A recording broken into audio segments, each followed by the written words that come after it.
नमस्कार। वक्त यूपी की ललकार का है। मैं हूं राजेश कुमार। कठमुल्ला के बाद मुख्यमंत्री योगी आदित्यनाथ ने मौलवी मुल्ला को लेकर विपक्ष पर जमकर हमला बोला और सीएम ने कहा कि बीजेपी सरकार अल्पसंख्यक बच्चों को केवल पारंपरिक मदरसों तक सीमित नहीं रखना चाहती, उन्हें मुल्ला और मौलवी बनाने की बजाय डॉक्टर, इंजीनियर, वैज्ञानिक और साहित्यकार बनाने का मौका देना चाहती है। सीएम योगी के बयान के बाद सियासी माहौल में गर्माहट बढ़ गई और कैसे सियासत इस पे होने लगी, पहले आपको एक रिपोर्ट दिखाते हैं, फिर इस पे चर्चा करेंगे। 27 का हल्ला यूपी में मौलवी मुल्ला। योगी का मौलवी मुल्ला वाला बयान यूपी में क्यों छिड़ा सियासी घमासान। मौलवी मुल्ला को लेकर यूपी में सियासी पारा चढ़ा हुआ है।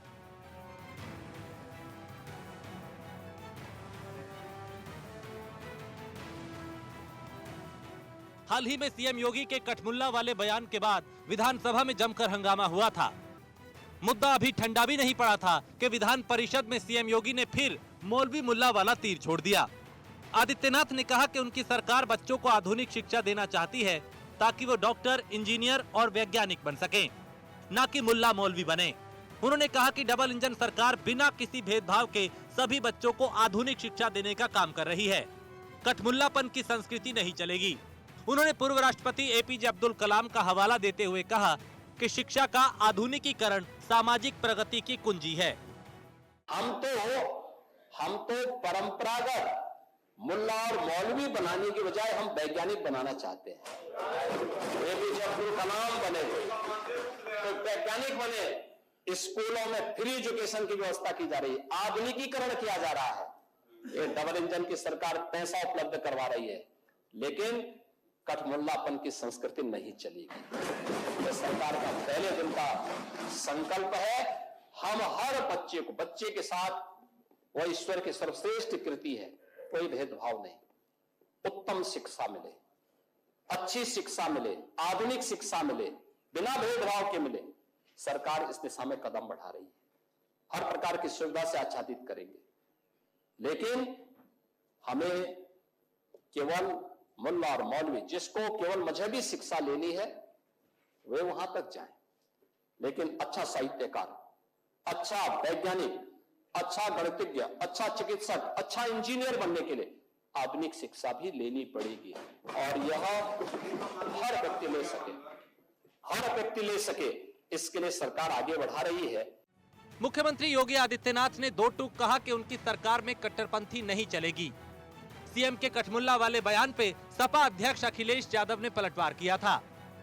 अखिलेश यादव ने कहा था, मौलाना बनना भी अच्छा है और योगी बनना भी अच्छा है, बस खराब योगी बनना अच्छा नहीं है। मौलाना बनना भी अच्छा होता है, योगी बनना भी अच्छा होता है, लेकिन खराब योगी बनना ठीक नहीं। मौलाना बनना भी अच्छा होता है, योगी बनना भी अच्छा होता है, लेकिन खराब योगी बनना ठीक नहीं।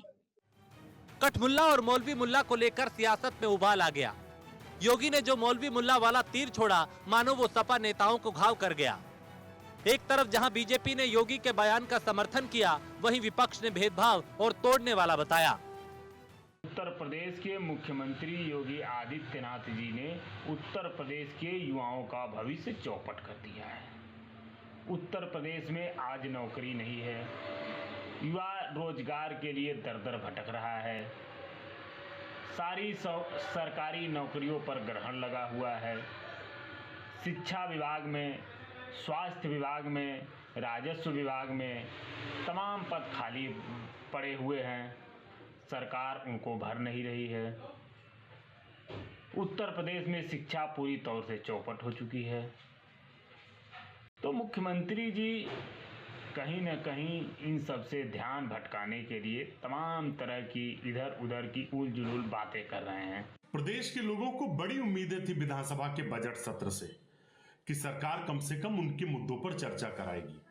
कांग्रेस पार्टी लगातार मांग करती रही कि प्रदेश में जो बेरोजगारी बढ़ रही, महंगाई बढ़ रही है, दलितों, महिलाओं पर अत्याचार हो रहा, पिछड़ों का जो आरक्षण है 69,000 शिक्षक भर्ती में उसे दिया नहीं जा रहा, तमाम वादे भारतीय जनता पार्टी ने किए थे, उन पर चर्चा हो। महाकुंभ में श्रद्धालुओं की जान चली गई, सरकार उस चर्चा से भाग रही और उत्तर प्रदेश के मुख्यमंत्री सिर्फ और सिर्फ सदन का इस्तेमाल अपने धार्मिक ध्रुवीकरण के एजेंडे को चलाने के लिए कर रहे हैं। भारतीय जनता पार्टी की सरकार ने हमेशा बिना किसी भेदभाव के सबके लिए कार्य किया है और माननीय मुख्यमंत्री जी का स्पष्ट कहना है कि हम चाहते हैं कि एक हाथ में अगर कुरान है तो दूसरे हाथ में कंप्यूटर भी होना चाहिए। लेकिन जो लोग मुसलमानों को वोट बैंक का सामान समझते रहे हैं, चाहते हैं कि वो पिछड़ेपन के शिकार बने रहें और वोट बैंक का सामान बने रहें, ऐसे लोग इस बयान को लेकर कुछ ज्यादा ही हल्ला मचा रहे हैं। अब सवाल ये कि यूपी की सियासत में कठमुल्ला और मौलवी मुल्ला की एंट्री क्यों हुई? क्या योगी आदित्यनाथ का बयान एक समुदाय विशेष पे चोट है? सवाल ये भी कि अगर सरकार मौलाना मुल्ला की जगह वैज्ञानिक बनाना चाहती है तो फिर समाजवादी पार्टी को दिक्कत क्या है? Bureau report, news 1 India. और हमारे साथ इस वक्त कुंवर जपेंद्र सिंह प्रवक्ता हैं भारतीय जनता पार्टी के, वो जुड़ चुके हैं। पूजा मिश्रा है, समाजवादी पार्टी की प्रवक्ता हैं। आप दोनों का बहुत स्वागत। शुरुआत पूजा जी आपसे कि योगी आदित्यनाथ जब ये आधुनिक शिक्षा की बात करते हैं, जब कहते हैं कि हम सिर्फ बच्चों को मदरसों तक सीमित नहीं रखेंगे, उनको मुल्ला मौलवी से आगे डॉक्टर इंजीनियर बनाना चाहते हैं, तो समाजवादी पार्टी को क्या दिक्कत होने लगती है? फिर बयान आने लगते हैं, अखिलेश कहते हैं कि योगी बनना भी अच्छा है और मौलवी बनना भी अच्छा, लेकिन बेकार योगी नहीं होना चाहिए। समाजवादी पार्टी के दूसरे प्रवक्ता कहते हैं कि बांटने की राजनीति है। आपको नमस्कार राजेश जी, और पैनल उपस्थित प्रवक्ता को भी मेरा नमस्कार। अभी आपने कहा कि अगर वो जो है बात करते हैं वैज्ञानिक बनाने की, बात बिल्कुल आपने सही कही, इससे कोई आपत्ति नहीं है, पर ये बात आई कहाँ से? बात तो फ्लूइड लैंग्वेज की चल रही थी। क्या फ्लूइड लैंग्वेज को जो है इंग्लिश में कर देने से या इंग्लिश भाषा को ऐड कर देने से वैज्ञानिक बन जाएंगे बच्चे? मतलब बात तो फ्लूइड लैंग्वेज की चल रही थी कि वहां पे इंग्लिश रहे या नहीं रहे। हम कह रहे थे भाई अगर इंग्लिश रहती तो संस्कृत और उर्दू भी रहे। तो फिर यहाँ से स्कूल पहुंच गए, स्कूल पहुंच गए थे ना राजेश जी। तो आप बताइए, मैं आपको आगे बता देती हूँ। जो है 70% सरकारी स्कूल में विज्ञान की प्रयोगशाला ही नहीं है। उसके बाद में जो है प्राथमिक विद्यालय, आपने लगभग 1 लाख से ज्यादा प्राथमिक विद्यालय बंद कर दिए। और जो है अगर मैं विद्यालय की बात करूँ, जो प्राथमिक विद्यालय बंद करने के बाद में जो शिक्षक कमी हुई है, इनके सरकारी आंकड़ों के हिसाब से 1 लाख जो है शिक्षक की कमी है वहां पे। और जो है इन्होंने कहा, एक बात और कही मुख्यमंत्री जी ने कि हम वैज्ञानिक बनाना चाहते हैं। इसके तहत इन्होंने मदरसे बंद कर दिए। लगभग 23-24 में 16,000 मदरसे बंद किए गए। उन छात्रों की, मैं ये नहीं कहती हूँ आपकी रिस्पॉन्सिबिलिटी है, शिक्षा का विषय जो है स्टेट गवर्नमेंट का होता है। आपको इलीगल लग रहा था, जो भी था, आपने उनको बंद कर दिया, पर उनको एलोकेट कहाँ किया? उनको कहाँ लेकर के चले गए? अगर फ्लूइड लैंग्वेज इंग्लिश हो जाने से भैया सारे जो है उत्तर प्रदेश के बच्चे वैज्ञानिक बन जाते हैं, फिर तो अच्छी बात है। अगर ये लॉजिकल सबको लगता है तो ठीक बात है। हालांकि समाजवादी पार्टी को ये प्रैक्टिकल नहीं लगता है कि फ्लूइड लैंग्वेज अंग्रेजी कर देने से जो है बच्चे वैज्ञानिक बन जाएंगे। उनका कहना है कि हम वैज्ञानिक बनाना चाहते हो, आप करिए तो सही, उसकी तरफ कार्य भी तो उठाइए। आपने कितने स्मार्ट क्लासेस जो है बना दिए, जो आपने कहा था। अभी जो नई एजुकेशन शिक्षा नीति आई है, उसमें आपको इंटीग्रेट करना था, जो एजुकेशन को आगे बढ़ाने के इंटीग्रेशन लाना चाहिए था, कि हिंदी का इंटीग्रेशन लेकर के आएंगे। अब वहां कहां तक पहुंचे हुए? कि आपको लगता नहीं है कि बात हो रही थी आम की, मुख्यमंत्री जी अपने फायदे के हिसाब से चले गए महुआ, उनको वेज क्रिएट करना। ठीक है, मैं जवाब ले लेता हूं। जयपेंद्र जी, क्या अपने हिसाब से एजेंडा सेट कर लिया क्या? वो तो सीधा ये कह रहे हैं। देखिए, उत्तर प्रदेश में सरकारें आती रही और जाती रही। आज तक किसी ने भी मुस्लिम समाज के आधुनिकीकरण और आधुनिक शिक्षा की पद्धति से समाज को जोड़ने का ना तो प्रयास ही किया, ना ही ऐसी सोच को डेवलप होने दिया। आज अगर हम मदरसों की बात करते हैं तो मदरसों की शिक्षा तो एक धार्मिक शिक्षा है, सभी लोग लेते हैं। हमारे बच्चे भी सनातनी शिक्षा लेते हैं और अदर कास्ट हैं वो भी अपनी लेकिन धार्मिक शिक्षा से किसी भी देश के अंदर कोई भी समाज विकसित नहीं हो सकता। आज हम विकसित राष्ट्र की बात करते हैं। आज मोदी जी विकासशील भारत से विकसित होते भारत की ओर देश को ले जाना चाह रहे हैं, तो निश्चित तौर पर भारतीय जनता पार्टी तो कोई भेदभाव नहीं कर रही। जहां कमियां दिख रही हैं उन्हें दुरुस्त करने का प्रयास हो रहा है। निर्बल वर्ग में अगर मुस्लिम समाज आता है तो योजनाओं में मुस्लिम समाज को भी शामिल किया जाता है। देश के अंदर मुस्लिम समाज भी उन निर्बल वर्ग की योजनाओं का सबसे अधिक लाभ ले रहा है। तो अगर मान लीजिए आज तक की सरकारों ने सब कुछ अच्छा ही किया था, तो मुस्लिम समाज इतने वर्षों तक निर्बल क्यों रह गया? वो अनपढ़ क्यों रह गया? और वो केवल मदरसों की शिक्षा के ऊपर उन्हें डालकर वहां उनका एक राजनीतिक उपयोग, सामाजिक उपयोग, वोट बैंक की राजनीति करना ये उचित नहीं था। तो आज भारतीय जनता पार्टी का मानना है कि समग्र विकास देश का, सभी जातियों, समाजों, धर्मों का, सभी का, समाजों का विकास हो और जहां जहां कमियां हैं उन्हें दूर किया जाए। उसी दृष्टि से ये मुस्लिम समाज को लेकर भी योजनाएं बनी है। तो अगर सिर्फ इस तरह की राजनीति करने वाले या स्वार्थ की राजनीति करने वाले या आज तक तुष्टीकरण की राजनीति करने वाले दलों को इससे पीड़ा हो रही है, तो इसे मुस्लिम समाज भी समझ रहा है। ऐसा नहीं कि मुस्लिम समाज इससे अनभिज्ञ है या उन्हें पता नहीं है, क्योंकि मुस्लिम समाज ने ईमानदारी से देखा है कि 2014 के बाद से जितनी भी केंद्र की, राज्य की योजनाएं बनी, उनमें से उनका हिस्सा पूरी ईमानदारी से उनके दरवाजे तक गया और भविष्य में भी जाता ठीक है। पूजा मिश्रा वो कह रहे हैं हम सबका साथ सबका विकास की सोच को आगे लेके बढ़ रहे हैं, और योगी आदित्यनाथ ने और मोदी जी ने कहा था कि एक हाथ में कुरान, एक में कंप्यूटर, ये हमारा संकल्प है, उसी को आगे बढ़ा रहे हैं। अब बिल्कुल सही कह रहे हैं आप। जो है फ्लू लैंग्वेज जो है डिसाइड कर लेने से विज्ञान बढ़ जा रहा है, ये मतलब काफी अच्छा लॉजिक है। ये पहली बार लॉजिक सुनने को मिला। तो मुझे लगता है कि जितनी भी जो है प्रदेश हैं, सब में फ्लू लैंग्वेज जो इंग्लिश कर दिया जाए, सारे बच्चे वैज्ञानिक हो जाएंगे। प्रदेश की स्कूल को देखने की जरूरत नहीं है। बेरोजगारी दर जो 2017 में 6.8 थी, वो 2024 में 11.5 हो गई है। उसको देखने की जरूरत नहीं है। अभी अगर मैं भाजपा की प्रवक्ता की बात को मानूं, तो मुझे लगता है कि इससे पहले भाई उत्तर प्रदेश में इनकी सरकार तो न जाने कब थी, अभी आई है। इससे पहले तो थी नहीं, विपक्षों की ही सरकार रही हुई है।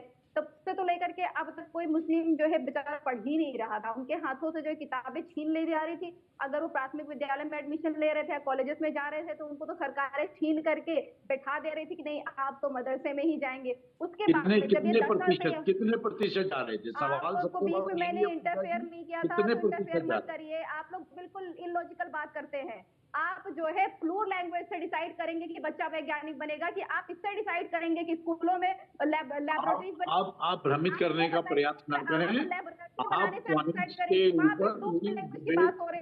करने का प्रयास कर रही हैं। हमारा निवेदन है आपसे, आप उत्तर प्रदेश के जो बच्चे हैं वो वैज्ञानिक बनेंगे। आप बताइए कि आरएसएस चलाती है ना शिशु विद्या मंदिर, वहां पे ले जाकर के करिए ना इंग्लिश लेकर के। आपने 500 कार्यालय बना दिए, आपने क्या 500 जो है लैबोरेटरीज बनाई? क्या वो नहीं बनाए? ये गजब बात होती है ना। सदन में खड़े हो जाइए, उसके बाद में हवा में तीर मारिए और कम्युनल बेस क्रिएट करने के लिए कुछ भी भाषण दे दीजिए। कहां का कहां लॉजिक ला रही है? ये जो जनता है ना, ये बिल्कुल ऑन स्क्रीन कुछ भी नहीं चलेगा ना। हाँ। ऑन स्क्रीन आप काउंटर कर सकते हैं कुंवर जपेंद्र, आप काउंटर कर सकते हैं। कुछ भी ऐसा नहीं चलेगा ना। आपको इंटरफेयर नहीं किया था ना मैंने। आप इलॉजिकल बातें कर रहे थे तब भी ना। अगर आप इतना ही सबके बारे में सोचते तो 16,000, मैं नहीं जा रही हूँ असम में। असम में तो जो है आप ही के हेमंता भी तो शर्मा ही रहे हैं। वहां पे किस तरह के मदरसे बंद किए गए? मैं सिर्फ उत्तर प्रदेश की बात कर रही हूँ कि आपने 16,000 मदरसे बंद किए। उन छात्रों को आपने कहाँ अकोमोडेट किया? आपने उनके लिए कोई प्लान बनाया था क्या? नहीं बनाया। और अभी भी आपने जो है यूजीसी अगर फंड कट कर रही थी, आपने जो है स्कॉलरशिप बंद किए, उसमें कहां पे कार्य किया? अभी तक आपके यूनिवर्सिटीज में जो है जो नई शिक्षा नीति है वो लागू नहीं हो पाई है ढंग से। मैं जवाब ले लेता हूं कुंवर जपेंद्र। बनाएंगे बिना जो साइंस के। अरे नहीं राजेश जी सुनिए, तो वैज्ञानिक कैसे बनाएंगे? वैज्ञानिक बनने के बाद में जब सेंट्रल पोल्यूशन कंट्रोल बोर्ड में वो काम करेंगे और रिपोर्ट लेकर के आएंगे, तब जो है मुख्यमंत्री खड़े होकर बोल देंगे नहीं ये वैज्ञानिक तथ्य गलत है, मैं सही हूँ। ऐसे भी वैज्ञानिक बना करके भी क्या फायदा है जब उनके रिसर्च। मैं जवाब ले लेता हूँ जपेंद्र सिंह। हाँ देखिए, ये लॉजिकली बातें तो नहीं ऑन स्क्रीन पे होनी चाहिए। बिल्कुल, आज अगर आधुनिक शिक्षा से जोड़ने की बात हो रही है किसी समाज को, और उसमें इतनी विपक्ष के अंदर इतनी पीड़ा क्यों, तो ये समझा जा सकता है कि असल में समाज का राजनीतिक उपयोग क्या किया जाए। तो आज अगर अच्छे कदम उठ रहे हैं तो उन अच्छे कदमों का वो समाज तो उन अच्छे कदमों का स्वागत कर रहा है, लेकिन उस समाज की राजनीति करने वालों को पीड़ा हो रही है।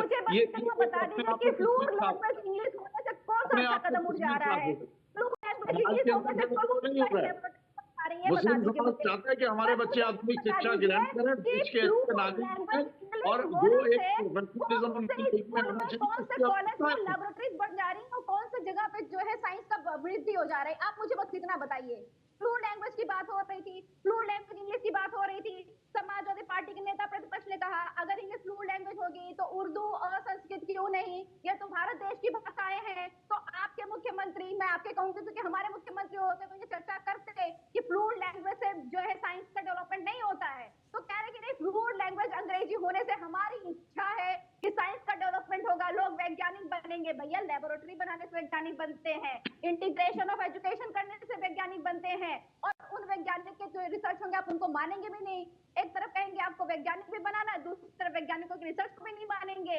आप मुझे बस इतना एक लॉजिक वाला बात बता दीजिए कि अगर फ्लूइड लैंग्वेज इंग्लिश होती है, इससे लोग वैज्ञानिक या छात्र वैज्ञानिक कैसे बन जा रहे हैं? इतना बताइए कि उसके इंग्लिश होने से वैज्ञानिक कैसे बन रहे हैं। यही चर्चा थी वहां पे। चर्चा ये नहीं थी, आप एक चर्चा के बिंदु को पकड़ के चर्चा नहीं ये बताइए कि चर्चा ये नहीं थी। नहीं, लेकिन पूजा मिश्रा जिस पॉइंट पे आप पूरी चर्चा को ला रही हैं, अखिलेश यादव भी इस पे ला सकते थे। उन्होंने फिर ये क्यों इस पे काउंटर किया कि नहीं अच्छा योगी बनना भी सही है और अच्छा मौलवी बनना भी सही है, बुरा योगी नहीं होना चाहिए। बुरा योगी की क्या परिभाषा है?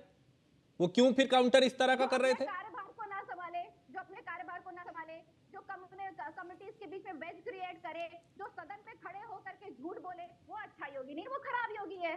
अगर आप अच्छे एंकर की आपका कर्तव्य बनता है कि आप मुझसे प्रश्न पूछे, बीजेपी के प्रवक्ता से प्रश्न पूछे, निष्पक्ष होकर के सवाल पूछे। अगर आप निष्पक्ष होकर के सवाल नहीं पूछेंगे तो आप अपने कर्तव्य का पालन नहीं करेंगे, आप बुरे हो जाएंगे। मैं जो है प्रवक्ता हूँ, मेरा फर्ज बनता है कि मैं आपके सवालों का जो है लॉजिकल आंसर दूं। अगर मैं इलॉजिकल और गलत बयान नहीं तो जो लॉजिक आप लगा रहे हैं उस मामले को लेके, इसी लॉजिक को अखिलेश यादव भी लगा सकते थे, लेकिन उन्होंने योगी पे सीधा काउंटर किया। फिर दूसरे प्रवक्ता ये कह रहे हैं कि साहब ये तो बांटने की राजनीति करते हैं। अब इसमें बांटना कहां से हो गया? क्यों आप लोगों को ऐसा लगता है? वो तो कहते हैं कि भाई हम सबका साथ चाहते हैं, सबका विकास चाहते हैं। वो कहते हैं कि हम आधुनिक शिक्षा को बढ़ावा देना चाहते हैं, हम एक हाथ में कुरान दूसरे में लैपटॉप देना चाहते हैं। ये सोच है। करे ना राजेश जी, मैंने 3 बार जो है टैब का फॉर्म भरा हुआ है। मैं पीएचडी करती हूँ सेंट्रल यूनिवर्सिटी ऑफ इलाहाबाद से, और हम लोग टैब के लिए मोबाइल फोन के लिए नहीं एलिजिबल थे। टैब के लिए 3 बार फॉर्म भराया गया, 3 बार वेरिफिकेशन, वो कहाँ दे पाए? हमने तो लैपटॉप दिया था, क्यों नहीं दे दिए? अगर एक चाहते हैं पहले बताइए जपेंद्र जी, डॉक्टर इंजीनियर बनाने का विजन क्या है? सिर्फ बातों से बनेंगे? वो तो कह रहे हैं आप लोगों की सोच अलग है, कहना कुछ और होता है, करना कुछ और होता है। ठीक है, विपक्ष अपनी जगह अपनी राजनीति करता रहे, अच्छी बात है। भारतीय जनता पार्टी अपना काम कर रही है, मुख्यमंत्री योगी अपना काम कर रहे हैं। तो जो एक आधारभूत सुविधाएं चाहिए, जो मूलभूत ग्राउंड लेवल पे सुविधाएं चाहिए, उन सुविधाओं के साथ समाज को आगे बढ़ाने की दिशा में जो कदम उठ रहे हैं, उसमें जो संसाधन चाहिए वो सभी जुटाकर उपलब्ध कराए जा रहे हैं। तो निश्चित तौर पर अगर कोई रूपरेखा बनी है, कोई योजना बनी है, तो उस योजना को अमली जामा पहनाने की दृष्टि से ईमानदारी से प्रयास हो रहे हैं और उसके नतीजे सामने आएंगे। विपक्ष अपनी राजनीति की जमीन को इससे, अगर इन्हीं मुद्दों के दम पर राजनीति आगे ले जाना चाहता है तो विपक्ष का स्वागत है। विपक्ष अपना काम करे, सरकार अपना काम कर रही है, माननीय मुख्यमंत्री अपना काम कर रहे हैं। पूजा मिश्रा, परेशानी तो यह है कि सरकार अपना काम नहीं कर रही है। आपने जो है 2022-23 के बजट में, शिक्षा के बजट में 8,000 करोड़ की कटौती कर दी थी। आप कह रहे हैं हम अपना काम कर रहे हैं। आपने स्कॉलरशिप बंद कर दी, आप कह रहे हैं हम अपना काम कर रहे हैं। विडंबना तो यही है कि सरकार अपना काम कहाँ कर रही है। 69,000 भर्ती में घोटाला होता है, माननीय मुख्यमंत्री जी कहते हैं कैबिनेट मीटिंग बुलाते हैं, 24 घंटे में शॉर्ट आउट किया जाएगा, अब तक शॉर्ट आउट नहीं हुआ। आप आइए तो सही उत्तर प्रदेश में एग्जाम दीजिए, एग्जाम देने के बाद में हम आपको लटका देंगे। 2022 में जो है पीजीटी का फॉर्म भराया गया और अभी तक एग्जाम नहीं हुआ। नहीं दिली वो तो आप एक बार कोर्स चेक कर लीजिएगा। जो बच्चे पीजीटी के लिए एलिजिबल थे, अब वो असिस्टेंट प्रोफेसर का फॉर्म भरे हैं।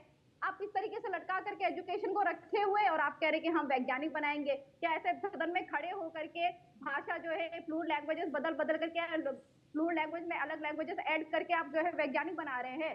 अब मैंने पहले भी बोला कि अगर धरातल पे कार्य करेंगे तो धरातल पे कार्य दिखेगा, वरना जो है पेट का जहां सेंटर गया है, जिस स्कूलों में, आप सोचिए उत्तर प्रदेश के जो है छात्रों को, उत्तर प्रदेश के जो कॉम्पिटिटिव छात्रों को, उनको नौकरी कौन दे रहा है? बिहार दे रहा है। आप नहीं दे पा रहे हैं। आप तो उनको जो है प्रोटेस्ट में डाल देते हैं। अगर वो प्रोटेस्ट करने के लिए जाते हैं तो उसके बाद में लाठी भाजते हैं उनके ऊपर में, उनके चाहे पैर टूट जाए चाहे हाथ टूट जाए, और आप एग्री भी नहीं करते हैं, आप जिम्मेदारी लेना नहीं चाहते हैं। और अभी आप सदन में खड़े होकर कहते हैं क्योंकि हम फ्लूइड लैंग्वेज इंग्लिश लेकर के आ रहे हैं तो इससे जो है वैज्ञानिक उत्थान होगा। आप ये बताइए कि अगर उर्दू नहीं पढ़ेगा व्यक्ति तो यूनानी मेडिसिन में कौन जाएगा? और ऐसा नहीं है कि यूनानी मेडिसिन में सिर्फ जपेंद्र सिंह, तो क्या जपेंद्र सिंह, ठीक आपका काउंटर आ गया। तो क्या ये 27 की तैयारी की जा रही है? क्या पिच तैयार की जा रही है कि हमारी पिच ये है और हम विपक्ष को इस पे या तो लेके आएंगे या फिर हम अपनी पिच ऐसी तरह से बनाएंगे। अब ये 27 की तैयारी है क्या? ये कटमुल्ला, मुल्ला, मौलवी, इस तरह के जो बयान आने लगे हैं, इसका मैसेज क्या है, क्या समझे हम? चूंकि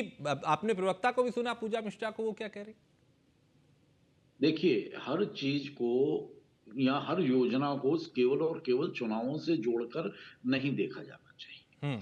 आज अगर उत्तर प्रदेश के अंदर उत्तर प्रदेश के मुख्यमंत्री, भारतीय जनता पार्टी की सरकार उस काम को आगे बढ़ा रही है कि जो पूर्ववर्ती सरकारों ने आजादी के बाद जिस मुद्दे को छुआ ही नहीं, उन्हें आवश्यकता ही महसूस नहीं हुई कि इस समाज को भी आधुनिक शिक्षा से जोड़कर इनकी आर्थिक स्थिति को मजबूत करने की दिशा में आगे बढ़ाया जा सकता है, क्योंकि सिर्फ वोट बैंक के अलावा कुछ नजर ही नहीं आता था। लेकिन भारतीय जनता पार्टी में ऐसा नहीं है। भारतीय जनता पार्टी, ठीक है, एक हम जो संविधान की दृष्टि से या लोकतांत्रिक दृष्टि से हम सब चुनावों में उतरना पड़ता है, सबको, सब चुनावों में राजनीतिक दल जाते हैं, लेकिन अगर भारतीय जनता पार्टी की कार्यप्रणाली, उनकी योजनाएं घर घर पहुंच रही हैं, हर वर्ग में पहुंच रही हैं, अंतिम छोर पे खड़े हुए व्यक्ति तक पहुंच रही है, तो इसीलिए भारतीय जनता पार्टी आज देश में पहली पसंद बनी हुए और योगी जी उत्तर प्रदेश में पहली पसंद बने हैं। तो निश्चित तौर पर ये योजनाओं का दम है, राज्य सरकार की योजना का दम है, केंद्र की योजनाओं का दम है। ईमानदारी से उन योजनाओं को धरातल पर उतारने का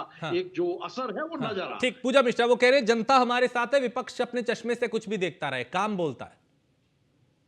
काम बोलता है, वो बिल्कुल सही कह रहे हैं राजेश जी। काम जितना बोलता है, 2024 में जनता ने जवाब दिया कि जो है आप हमारे काम की बात नहीं करते, इसलिए हम आपके काम की बात नहीं करेंगे। हालांकि भाजपा के प्रवक्ता ने एक बात और कही कि भारत की आजादी के बाद से जो है मुस्लिम कम्युनिटी को जो है इनके अकॉर्डिंग दरकिनार करके रखा हुआ था। फिर मुझे लगता है कि की सरकारों ने दरकिनार कर रखा, तो पहली बार जो है माननीय प्रधानमंत्री नरेंद्र मोदी बनते हैं, यहाँ पे जो है योगी आदित्यनाथ बनते हैं, तब सोचा जाता है। इसका मतलब अटल बिहारी वाजपेयी जी कुछ नहीं किए हुए थे, नरेश यादव उत्तर प्रदेश में कुछ नहीं किए हुए थे, बनारसी दास उत्तर प्रदेश में कुछ नहीं किए। 13 महीने की सरकार मिली थी अटल बिहारी वाजपेयी जी को, 13 दिन और 13 महीने सरकार के क्या बात कर रहे हैं? 13 महीने की सरकार, 13 महीने की कभी आप भूलिए ना, अगर आप कोई तथ्य रखते हैं हम स्क्रीन तो आपको ये भी मालूम होगा कि 13 महीने की सरकार में क्या हो सकता है।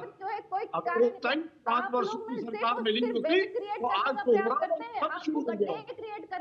गड्ढे क्रिएट करने आंकड़ में बोल दीजिए ना। आपने जो है लगभग 9 लाख लोगों को ट्रेनिंग ठीक है, चलिए, वक्त इतना ही था क्योंकि अभी सियासत का ये मुद्दा आगे भी गरमाएगा। बहुत शुक्रिया आप दोनों का, लेकिन इस पर सियासत कहां जाके थमेगी ये कहा नहीं जा सकता, क्योंकि इस बयान के जरिए विपक्ष इसको अलग नजरिए से देख रहा है और सत्ता पक्ष का यह कहना है कि हम तो सबका साथ सबका विकास की बात करते हैं, जबकि विपक्ष को सिर्फ इसमें सियासत नजर आती है। एक ब्रेक के लिए रुकेंगे, आप बने रहिए न्यूज़ वन इंडिया के साथ।